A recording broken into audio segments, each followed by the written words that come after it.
O Senhor esteja convosco. Ele está no meio de nós. Proclamação do Evangelho de Jesus Cristo segundo João. Glória a vós, Senhor.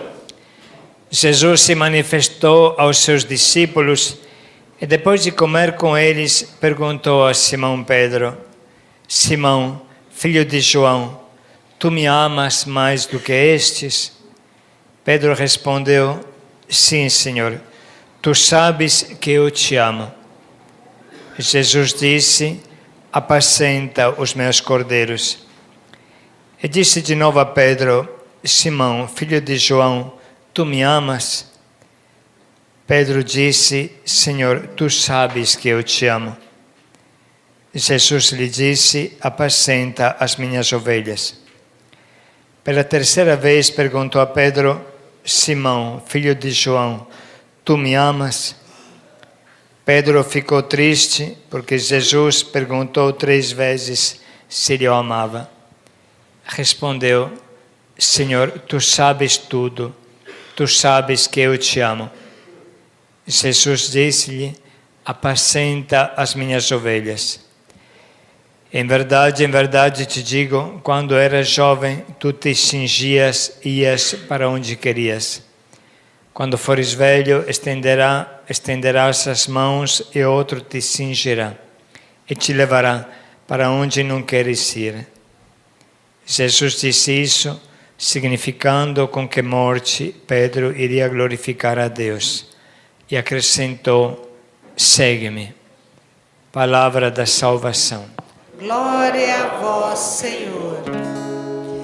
Tu és Pedro e sobre esta pedra eu irei construir minha igreja, e as portas do inferno não irão derrotá-la, não irão derrotá-la.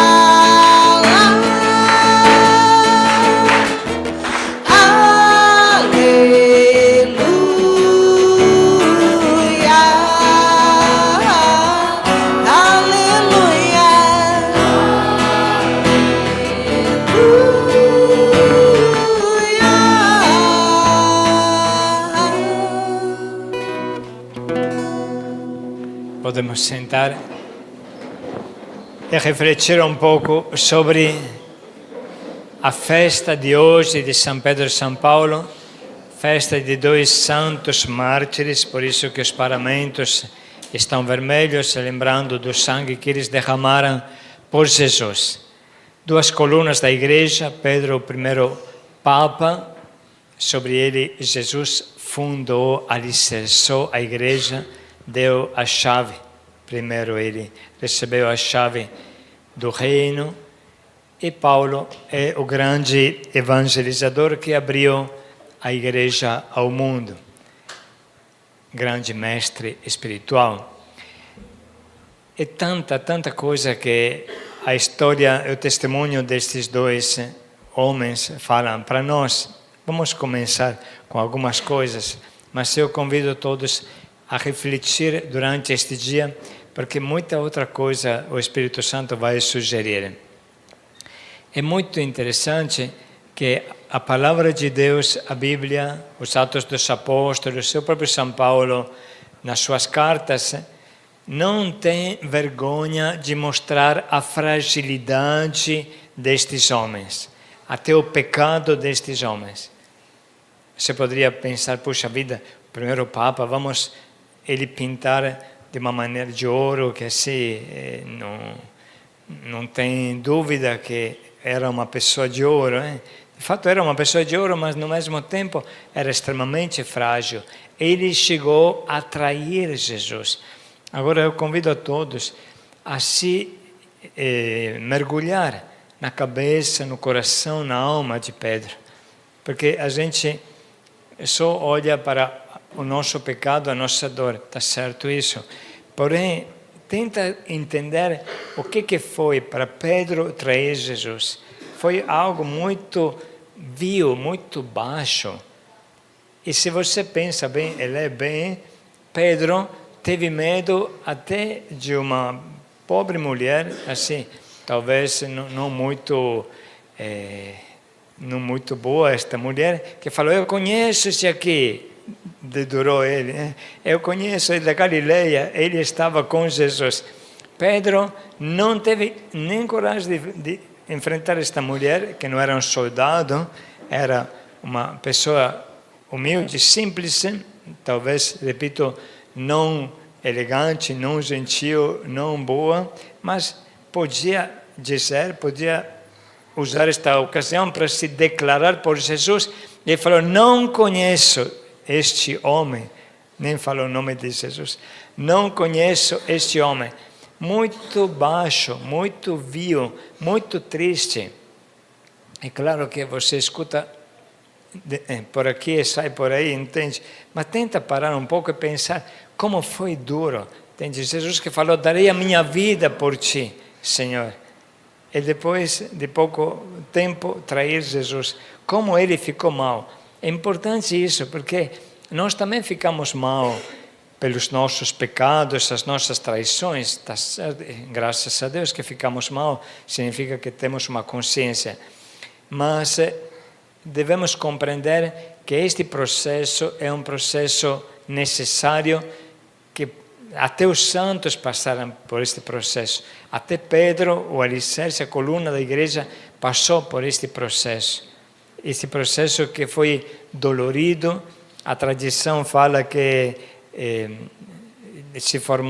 ele chorou tanto que se formaram dois sulcos, aqui ruga por dentro, sulcos que marcaram o rosto dele, que quem olhava para ele entendia que ele era um homem que chorou muito na vida, se abateu muito. E ele estava tão abatido que neste episódio que a gente lê, das perguntas de Jesus, pouco antes, Pedro falou para os outros companheiros, eu vou pescar, chega de ser papa, chega de ser apóstolo, chega de seguir Jesus, deixa-me em paz, eu vou voltar à minha vidinha de antes, assim, não será muita coisa comer peixe, mas pelo menos eu vivo tranquilo, sem ninguém, sem trair ninguém. Ele estava se desprezando a si mesmo, se considerando incapaz, entende? Queria voltar. E voltar para onde? Será que tinha barco? Será que tinha... É muito, muito interessante isso. Pedro queria fugir. É a única coisa que ele queria fazer. Ele queria fugir. Ele sabia que Jesus havia ressuscitado, mas não para ele. Aqui que está o problema.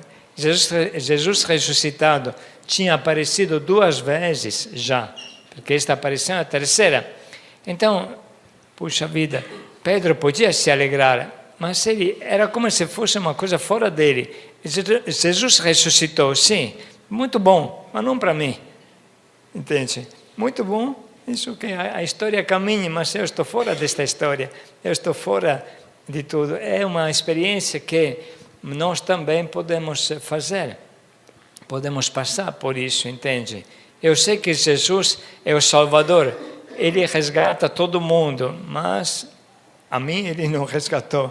Ou melhor, eu não sou digno do seu resgate, eu não sou digno dele. É muita coisa que a gente cria. Então Pedro estava morto por dentro. E Jesus se aproxima dele e começa a perguntar, me amas tu? Olha, é uma pergunta, a mais inteligente pergunta que Jesus podia fazer. Jesus sabia o que fazia. Porém, também a mais dolorida, entende? Jesus não pergunta, por que você me traiu? Vamos tirar limpo isso. Entende? Não foi isso, não. Jesus não pergunta, você vai me trair de novo? Também, com que cara Pedro falaria, não vou te trair mais. Entende? Jesus pergunta a única coisa que Pedro podia responder. No teu coração, agora, existe amor por mim? É uma pergunta muito, muito forte. Eu penso assim, meu parecer não tem valor, que quando a gente chegará no céu, esta será a pergunta que Jesus vai falar para nós. Me amas tu? Me amas tu? Porque se ele falou, por que você me traiu? Aí, o que vão falar? Entende? Se ele fala, você vai me trair de novo, também não, com que cara vamos falar que vamos ser bons, entende? Então ele vai falar também para nós, existe no teu coração amor por mim? Existe no teu coração, nesse momento, amor por mim? Apesar de tudo que você fez, apesar de você não ser um campeão de santidade, existe amor por mim? E Pedro, que sentiu os olhos de Jesus penetrantes, assim, não podia mentir, Pedro sentia amor, porque, olha, sempre neste trecho se fala que Pedro estava pescando, porque este abençoado conseguiu até arrumar um barco, não sei de quem, e pescar. Só que depois não pescou nada, como sempre acontece. Aí Jesus fala assim, jogai a rede do outro lado, na parte direita do barco. Aí pescaram, perceberam que era Jesus. O que ele fez? Estava sem roupa, porque para poder pescar fácil, assim. Aí ele colocou a túnica, colocou a veste e se jogou no mar. Fez uma coisa absurda, quando você se joga no mar, você tira a roupa para nadar, né? Ele colocou a roupa e foi se apresentar de maneira elegante, digna, diante de Jesus, com a veste. Em toda esta bagunça, assim, coloca a veste, se joga no mar, chega até Jesus, e ele nem pensa, o que eu vou falar agora? Eu acabei de trair ele, vou me apresentar todo molhado, deste jeito, entende? Depois de ter fugido da minha vocação, queria ir pescar. Não, ele não pensa nada, ele vai porque o amor fala mais alto. O amor fala mais alto. O que interessava era esta chama, não sei. Jesus, talvez Pedro pensava, ele vai me mandar para o inferno, não importa, eu vou encontrá-lo. É o relacionamento que faz renascer a vida, entende? O relacionamento que faz renascer a vida. E aí Jesus pergunta, me amas tu? Aqui as traduções sempre são um pouquinho assim, daquele jeito, que a tradução está errada. Porque Jesus fala, me amas tu? Tudo bem. Pedro não responde, tu sabes que eu te amo. Pedro responde, tu sabes que eu sou teu amigo. Entende? Amor é uma coisa, ser amigo é um degrau um pouco mais baixo. Então Pedro tem vergonha de falar, eu te amo, Senhor. Com que cara eu vou falar, entende? Não tem coragem mesmo. Aí Jesus pergunta, me amas tu? Me amas mesmo, com aquele amor verdadeiro? Aí ele desce de um degrau, eu sou teu amigo. Como dizer, pelo menos eu não sou digno de dizer que te amo, porém que estou do teu lado, eu estou. Aí, segunda pergunta, me amas tu? A mesma coisa, Jesus fala forte, me amas tu? Ele de novo abaixa de um degrau, eu sou teu amigo, Senhor. Terceira vez, atenção, desta vez, Jesus pergunta, Pedro, tu és meu amigo? Ele não pergunta mais, me amas tu? Pergunta, tu és meu amigo? E naquele momento, Pedro sente que Jesus está ao lado dele mesmo, que Jesus compreende e fica triste, como dizer, pela terceira vez, mas na verdade não é que Jesus queria fazer sofrer Pedro, ele queria que Pedro expressasse o que sentia no coração, que manifestasse o seu amor. Por quê? Porque ele não acreditava no amor de Pedro, não, mas para que Pedro acreditasse nele mesmo, para que Pedro acreditasse que era capaz de amar ou de ser amigo, pelo menos, entende? Jesus não quer o máximo, Jesus quer que a gente dê tudo o que pode dar, dê tudo o que pode dar. Isso foi muito importante para Pedro, porque ele começou com humildade o caminho de Deus. É claro que você fala assim, isto não é coisa para mim, não, eu era bandido mesmo, puxei cadeia, Pedro era papa, não tem nada a ver comigo. Não é assim, não.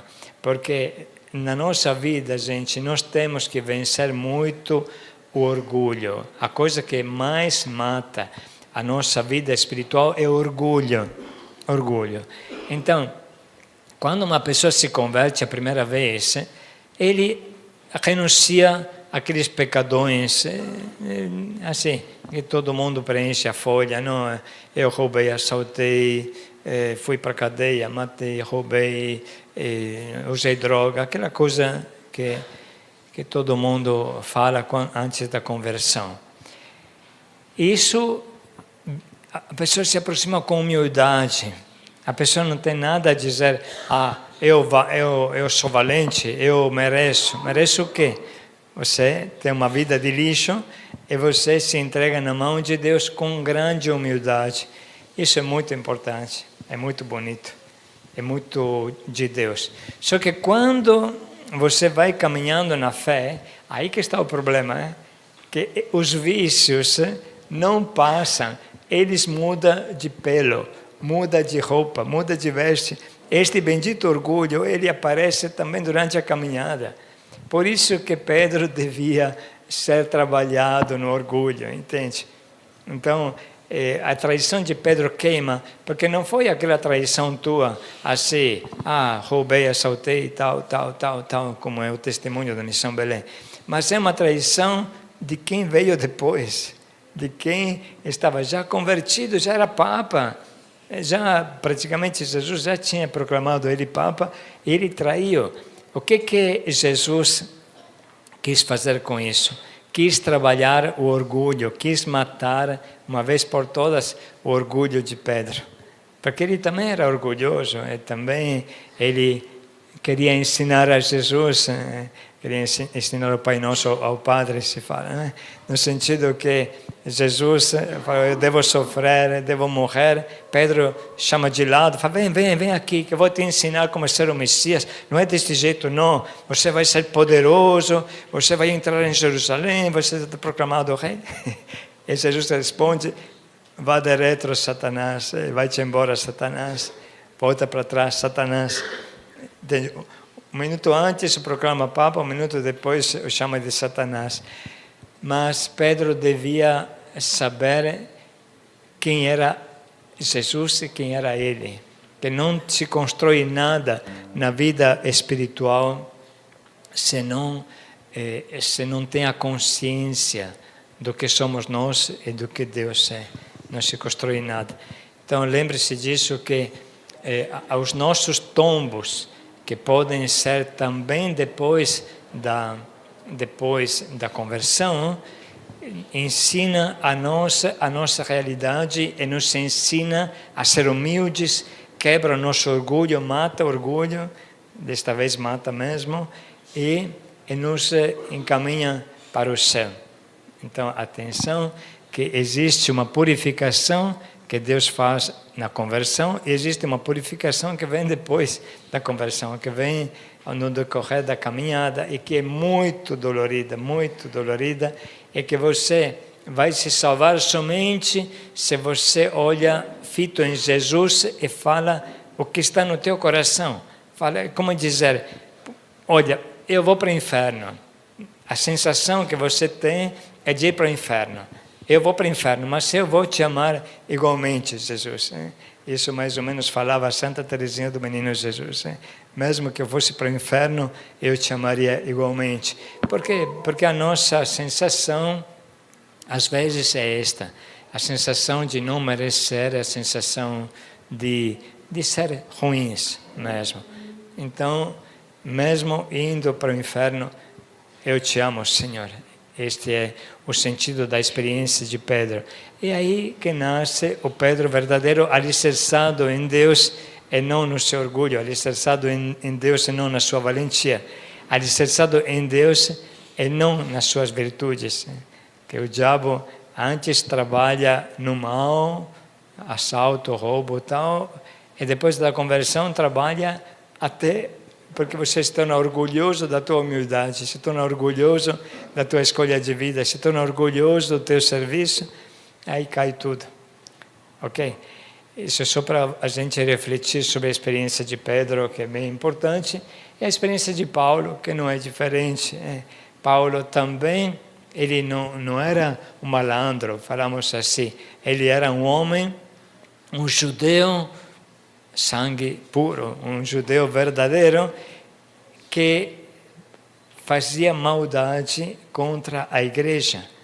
Fazia maldade contra a igreja, e quando Jesus aparece, fala: por que me persegue? Ele estava perseguindo a igreja, e Jesus fala: por que me persegue a mim? Então Jesus se identifica com a igreja. Atenção. Aí Paulo fica chocado, cai por terra. Cai por terra o grande Paulo, cai por terra a sua valentia, cai por terra a sua cultura, porque ele tinha se formado na escola de Gamaliel, era muito preparado, muito inteligente, muito fariseu, muito tudo. Cai por terra tudo e se fica arrasado. O coração e a personalidade de Paulo. Aí começa a vida escondida. Ele vai lá na Arábia fazer um retiro, depois vai para Tarso, continuar o seu trabalho, e aí Barnabé pega ele. Mas olha que a cruz de Paulo não vai terminar. Paulo falará depois do espinho na carne. O que é este espinho na carne? Não se sabe. Talvez o caráter, ele conseguiu brigar também com Barnabé, que tinha resgatado ele do anonimato e tinha levado ele a ser evangelizador. Então, assim, Pedro e Paulo tiveram que lutar muito também depois da conversão, mesmo quando caminhavam com Deus. E tudo isso é um grande conforto para todos nós, é uma grande luz, dá um grande ânimo, porque quando, entende, você está caminhando e de repente você tomba. Estou pensando nos irmãos que saem. Não estou falando que é bom sair da caminhada, não estou falando que é bom, isso é sempre ruim. Porém, muitas vezes a pessoa aprende a humildade pelos tombos, aprende uma caminhada verdadeira pelos tombos que ela faz. Então o irmão volta e volta mais sério, esperamos que permaneça sério, volta mais sincero, volta com o coração aberto. É isso. Vamos, portanto, caminhar juntos, cada um de nós ofereça o seu sim a Deus. Fale: sim, Senhor, eu te amo. Ou pelo menos fale: eu sou teu amigo. Ou pelo menos fale: eu sou indigno, mas eu quero te amar. Eu mereço o inferno, mas eu vou te amar. Mesmo no inferno eu vou te amar. O que conta é você amar Jesus, entende? Não importa se você merece o seu inferno ou o que você fez da tua vida. O que conta é que você ame Jesus. Única coisa importante é amar Jesus.